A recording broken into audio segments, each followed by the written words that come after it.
Fish fry இந்த மாதிரி பண்ணி பாருங்கள். இது எதர் தவா ஃப்ரை இல்லைனா டீப் ஃப்ரை கூட பண்ணி சாப்பிட்லாம். ரெண்டுமே ரொம்ப டேஸ்ட்டாக இருக்கும். இது வந்து ஜிலேபி மீனுக்கு எஸ்பெஷலி ரொம்ப டேஸ்ட்டாக இருக்கும்.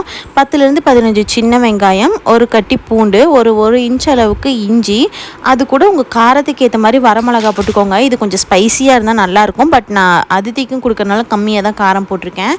இது எல்லாத்தையும் ஒரு பேஸ்ட்டாக நல்லா அரைச்சி எடுத்துக்கோங்க.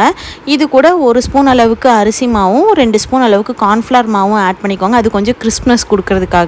அது கூட தேவையான அளவுக்கு உப்பு, மஞ்சத்தூள் ஆட் பண்ணி நல்லா பெரட்டிட்டு ஃபிஷ்ஷில் உள்ள வெளியிலலாம் நல்லா கோட் பண்ணி விட்டுருங்க. ஃபிஷ் வாங்குறப்ப மேலெல்லாம் கொஞ்சம் கோடு போட்டு தர சொல்லுங்கள். அதிலெல்லாம் நல்லா படுற மாதிரி பெரட்டி ஃப்ரீசரில் வச்சுருங்க. நான் வந்து நைட்டே பெரட்டி வச்சிட்டேன். நான் அடுத்த நாள் நைட்டு தான் செஞ்சு கொடுத்தேன் இந்த ஃபிஷ்ஷு. ரொம்ப டேஸ்ட்டாக இருந்துச்சு. அதித்தி பாப்பாவும் ரொம்ப விரும்பி சாப்பிட்டா. இந்த ஃபிஷ்ஷில் கொஞ்சம் முள் கூட அதிகமாக தான் இருக்கும். பட் ஆற்றுல பிடிச்சதும் ஃப்ரெஷ்ஷாக கிடைக்கிறதுக்கு இன்னும் டேஸ்ட் அதிகமாக இருக்கும். எங்கள் அப்பா ஆற்றுல பிடிக்கிறது எங்கே பார்த்தாலும் உடனே வாங்கிட்டு